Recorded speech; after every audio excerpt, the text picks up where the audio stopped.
السلام علیکم ورحمت الله وبرکاتہ ملګرو په دې هیله چې تاسو به ټوله ته روغ او جوړ زه یم سردار ولی اریان تاسو ګورئ ټیکنیکل احمدزای یوټیوب چینل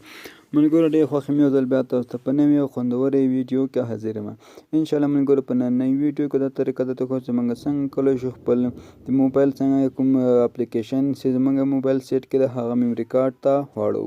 نو څنګه ما مثلا موږ زیاتره اپلیکیشنونه چې کوم دي موږ پلی سټور را ډاونلوډ کوو هغه اپلیکیشنونه موږ نشو کولی چې موبایل ته څنګه کو واچوو یا هم ته نه هغه سیټ ته نه څنګه کېږي موبایل په سکرین باندې داسې انسټال کېږي خو اوس موږ څنګه کولی شو له پلی سټور څخه ډاونلوډ شوی اپلیکیشن یا هم بل اپلیکیشن چې موږ په سیټ کې موجود هغه څنګه کولی شو میموري کارډ ته یې واړو نو ډېره خوندوره یې طریقه ده چې د ویډیو تر پای پورې ګورئ ویډیو سکیپ نه کوئ ملګرو مخکې له دې نه زه ویډیو شروع کوم تاسو په خورا درنه هیله کوم که تر اوسه پورې هم ټیکنیکل احمدزای یوټیوب چینل مو نه سبسکرایب کړی زموږ یوټیوب چینل خامخا سره سبسکرایب کړئ په خوا کې کوم چې د بیل آیکن ده په هغې باندې هم کلیک وکړئ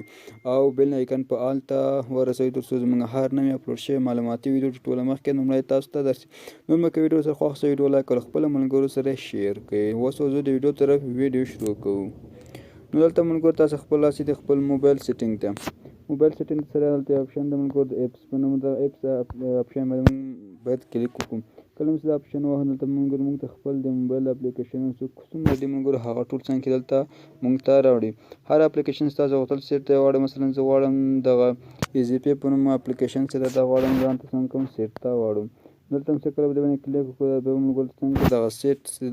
سټوریج چې لیکلی ملګرو په دغه سټوریج اپشن باید دلته کلیک وکړو نو سټوریج مې څه وهو ملګرو تاسو وګورئ موږ څنګه سو کوم هغه نه راکوي چې چینج ډیټا نه راکوي چې دلته موږ ته ولیکي چې دغه ځای کې تاسو کولی شئ د اپلیکیشن څنګه کې چینج کوي اوس په څنګه کولی شو د اپلیکیشن چینج کړو دلته خو اوس موږ ته اپشن نه راکوي نو دې لپاره تاسو د اپلیکیشن ملګرو خپل سیټ کارډ ته واړوئ دې لپاره به تاسو ملګرو راسئ بیرته به شاته راسئ دلته یو لاندې یو اپشن ده ملګرو د اباوټ په نامه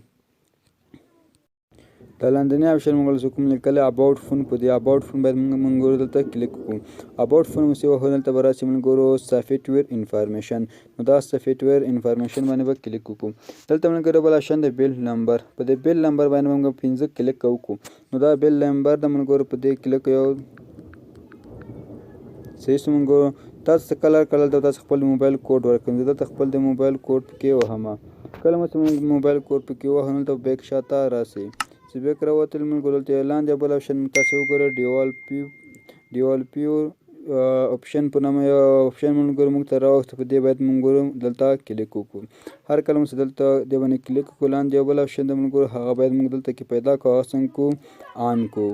زه به هغه اپشن دلته پکې پیدا کړم نو کله مو ملګرو چې دلته ډیوال پیپر اپشن باندې کلیک وکړل ته لاندې اخر کې راکت سي ملګرو دا اپشن هر موبایل کې فرق ستاسو پیدا کړي فروس الاو اپس آن ایکسټرنل نو دا اپشن تاسو ملګرو پکې پیدا کړئ کله مو هر کله دا اپشن پکې پیدا کړ دا به څنګه ملګرو تاسو آن کړئ نو دا اپشن ملګرو ما آن کړ دا مو هر کله آن کړ تاسو بلته شاته بیک راشئ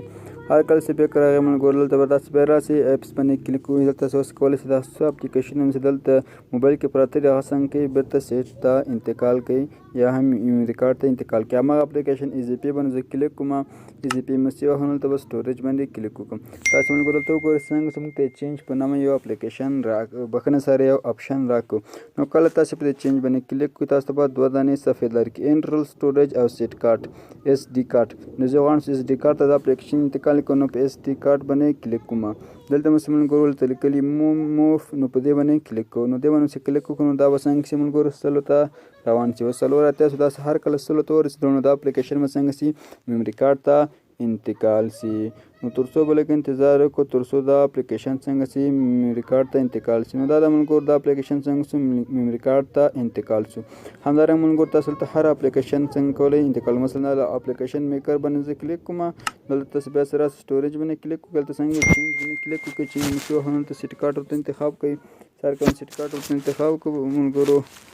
نو څنګه کوي میو باندې کلیک وکړئ ملګرو دا به څنګه سي د اپلیکیشن هم څنګه سي ملګرو سیټ کارډ ته انتقال شي نو په همدې طریقه باندې موږ کولی شو د اپلیکیشن بیک اپ واخلو یا نه ملګرو کوم اپلیکیشن تاسو له پلی سټور څخه را ډاونلوډ کړئ هغه څنګه کوي نو د موبایل سیټ کې پاتې کېږي او نه هم میموري کارډ ته ځي هغه ډایرکټ ملګرو څنګه کېږي خپله د هغه ځای ته ځي، مثلا د موبایل سکرین ته راظاهرېږي، دغه چوت ته راځي، دلته په خپله انسټال کېږي، خو نور هغه ته څنګه کې ملګرو نه راځي. نو په دې طریقه موږ کولی شو ملګرو هر اپلیکیشن چې موږ له پلی سټور څخه را انسټال کړو یا هم بل څخه را انسټال کړو، ډایرکټ څنګه کړو بیک اپ هم اخیستلی شو او په میموری کارډ ته هم انتقال کولی شو. نو هیله ده ملګرو چې دا ویډیو مو خو خوښي او شی مو ورته زده کړی. تر بیا پوه چې داسې ښه خوندوره معلوماتي ویډیو تاسو ته اپلوډ کړم. په لویه بخښونکې خدای مو سپارم. هر چیز چې یاست ښاد او اباد اوسئ.